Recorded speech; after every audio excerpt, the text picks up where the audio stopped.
just went 3 and 2 with Crustle box deck. Here's the deck list. For Pokemon, we have 3 Dweeble, 3 Crustle, 3 Monkey Dory, 1 Psyduck, and 1 Cornerstone Orcapon EX.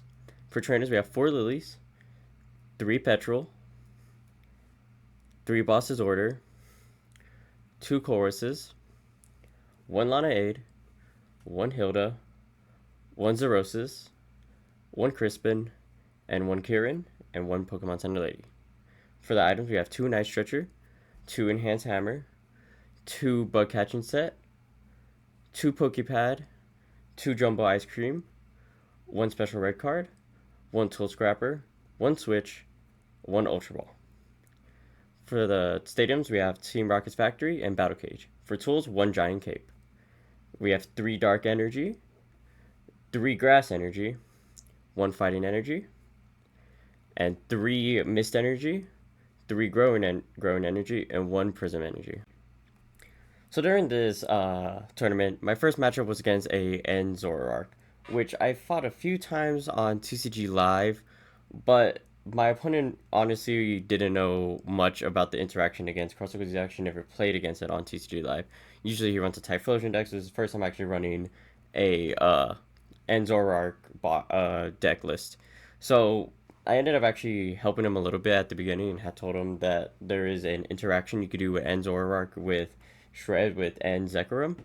So that was his main form of damage that he ended up using during the match. So very first turn, I do a bit of setup, get Monkey Dory on the bench, get Dweeble as my starting active, and I was able to get a Growing Energy start onto it, allowing me to get an already good setup Crustle at 170 HP. I also saw they had Transformation Tome, which I haven't seen on TCG Live that often, so I looked at it because I was curious how it worked.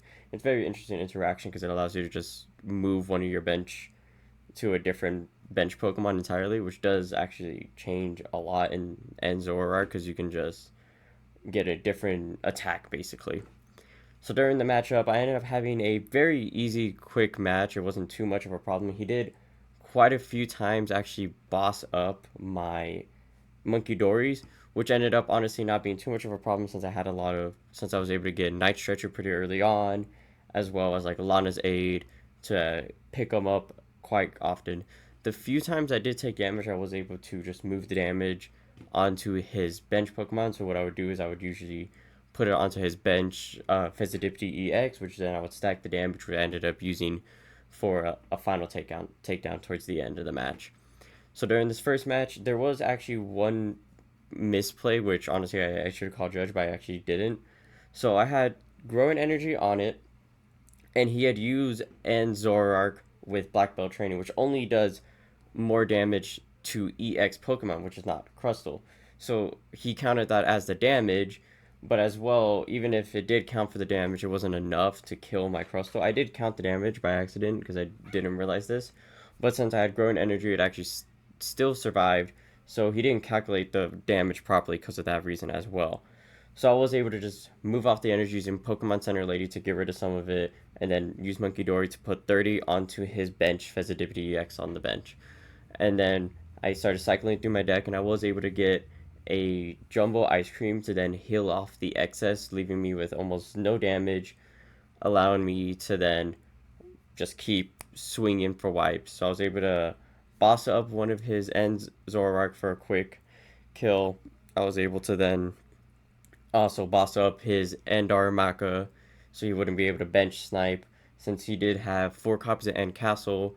When I was able to put Battle Cage on, he ended up bumping it pretty quickly, so he could actually try to bench snipe as well. But since he wasn't able to bench snipe and all that, he ended up actually scooping. So since I was able to just kind of control the fight the entire time, it didn't really have any problems. My only problem was just making sure that I would boss up any potential of him getting like good, easy knockouts, or potentially bossing up a weak Pokemon on my bench, like my Nunavall Dweebles or my Monkey Dories. Which, since I was able to set up another Crustle, I had 2 walls ready to go, and I already claimed 4 prize cards at this time since I was able to knock out one of his End Zoroark, and then 2 of his bench and Pokemon. So I did use already 2 bosses during this, so I still had 1 boss which I ended up saving for the very end for a Festivity knockout for the end for just the last 2 prize cards. So he ended up realizing there's not much he can do, so he did boss up my Monkey Dory here, which I then just brought Crustle back up. Was able to get another 30 damage on the Festivity, boss it up, and just kill for the knockout, which then ended the match for my first round. So I started off 1-0 to start the tournament. For the second matchup, it was against a Beedrill EX deck, which is the deck I do want to try because it's very funny. But the problem is that his main attacker was only Beedrill because he only ran the Beedrill EX, which I know some variations run Tapu Bulu to go against Crustle and such. But since he didn't have it because he wanted to just go fast, as quick as possible, so it ended up being a quick match of me just setting up early, getting a Crustle on board, even if he would boss early, which he ended up doing, bossing up a Monkey Dory early on, which is fine by me because that just allows me to then instead switch to just having only Crustle at the beginning at the front line, which I won't have to worry about any stage conditions since I got an early game. Growing energy and mist energy, I didn't have to worry about no stats or anything. Even if he did a little bit of chip damage using um, the early stages, or even his support Pokemon like Shaman and Badoo and such, he didn't have really any other good attackers to really swing heavy with, so it was allowing just a quick early game scoop. I was able to quickly get a first prize early on one of his Kakunas, which he ended up scooping right after because he didn't want to bother. But afterwards, I did end up asking if he had a binder. We ended up doing a little bit of a trade. He had ended up grabbing one of my IRs that I had, but there wasn't really anything in his binder I was looking for. So I ended up just saying for him to just pay me the cash, and I did like 60% for it because I kind of felt bad after that quick and easy match. So we just went to our next match, which our next match was rough. It was super quick. So it was actually a very bad start with Psyduck as my basic, going against an Ethan's Typhlosion deck, which he didn't actually start with Ethan's Typhlosion or anything like that, so I was kind of good, but he did start with the Fennekin into a Delphox. Going first, he was able to quickly get one more energy on it and just sweep immediately. For the next matchup, it was definitely a pickup match that I needed afterwards. I ended up mulligan 3 times at the beginning, which is very much absurd. Again, starting with Psyduck was very unlikely against an Erica's Vileplume deck. She didn't run anything to really counter Crustle too well, besides like the early evolutions, which she ended up at least trying. But the only problem is that all her Pokemon had abilities, so I was actually able to just wall her, if anything, with Cornerstone. But the irony is that she typically actually ran Crustle at this local place as well, and I was able to quickly get a switch in hand to start Cornerstone from Ultra Ball, and used bug catching set to pick up a Dweeble, and I did see a Crustle when I looked at my top 7 and decided not to grab it for the reason that I would know for a fact that I didn't prize enough.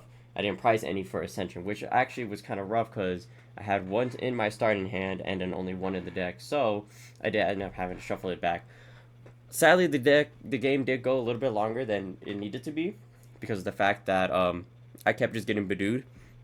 So it started with just me getting Badooed for like 5 turns straight without really being able to do anything until I got like more draw. I kept just kind of breaking draws. I couldn't get a Lily or anything to kind of get me out of the situation. I wasn't breaking on energy, as you could tell by me having just a mist and a prism. And it just kind of was a drag until I was finally able to get uh, the Badoo out of the way. They retreated it into one of their Erica's Gloom to get a little, try to get some damage on. So I was able to Ice Cream, Boss, knock out the Badoos. I didn't have to worry about it later on. Lilies to then get some more cards and up. Get another Crustle on my bench working. Get a Monkey Dory already. Get my second prize card already because I was starting to able to swing, killing a lot of their early game. Without them really getting an Erica's early on. Erica's Vileplume for the HP and sustain for their wall. Kind of made it very easy to just wall them off quick. And already had my backup walls with Cornerstone Orcapon being built as well, just in case if they do knock out my Crustle or find a way to get out. So they ended up just scooping right after. This next match, we ended up having our pack, so I was able to get our participation pack, which is our prize pack, and then as well, just another free pack, which I was able to get a Reshiram EX from the prize pack, which was not what I was looking for, of course, because I was looking for the Crustle playstamp for my Crustle and Dweeble Master set. But against this match, it was against Festival Lead, which I do know my deck struggles a lot against single prize decks, which I do need to figure out more of an out for, which I did ended up after this tournament adding in petrels and choruses that kind of help get more items and stuff like that. But I might add in a Fezzidipity, the baby Fezzidipity, so I can have another form of wall against these like single prizes, which might help a little bit more, as well as since there's a lot of counters to Cornerstone in decks, like he was running a Rillaboom line as well, just in case for anti-Crustle. But by the way, this kid absolutely beat me. He was like very young and he just destroyed me, swept me early. Even though I got like an early game Crustle, he had his Festival Lead. He had 4 copies of it, which just kind of allowed him to just quickly get his Diplin rolling and getting huge attacks in, which I do want to end up running Festival Lead at one of my tournaments. But as well, I will be taking deck suggestions as well to run at these tournaments. So if you have any deck suggestions, I would like to run viewer decks as well. After this, I ended up playing a friendly match with someone I had met at the tournament. We ended up opening packs early at the beginning, opening a blister that 2 blisters that he had. He ended up getting nothing and blamed me. I took all his luck for the tournament, but he was running an EV box deck, which I do especially want to run at some point. Which someone ended up coming by and saying that they wanted to run this deck and they wanted to see what they run and stuff. But he wants to run the Leafeon more than like the Flareon and other stuff. So I ended up giving him one of my Leafeon EXs for my surprise box that I had opened a while back, which then later on he came running back with a card that I needed from the prize pack, and I was so happy. You could hear it right here. Bigger. Oh my god! What is it? What is it? What is it? What is it? Oh, it's a Crustle! Do you have a sleeve? I don't. Do you want me to go grab one? Give me a sleeve. I got you. No, I don't have extra sleeves. Oh my god. Dude, that's fire. I'm gonna drop. I'm literally shaking. Oh my god, someone did pull it then. I was so happy that he ended up coming back for it because they did. During the tournament, I kept showing people my Crustle Master set. He ended up coming back with a sleeve for me. It was just a simple Dragon Shield sleeve. So I ended up putting it on, putting it into my binder for my Master set, and that's how the tournament went. We ended up going through the match. He ended up just scooping early, which I have figured out a matchup that's actually it can beat me quite well with Sylveon EX, just taking out those knockouts and taking stuff into the back. But that's all. I hope you guys enjoyed this tournament. I had a very fun time, and I will be posting more tournament gameplay and also more deck listings after this. Bye.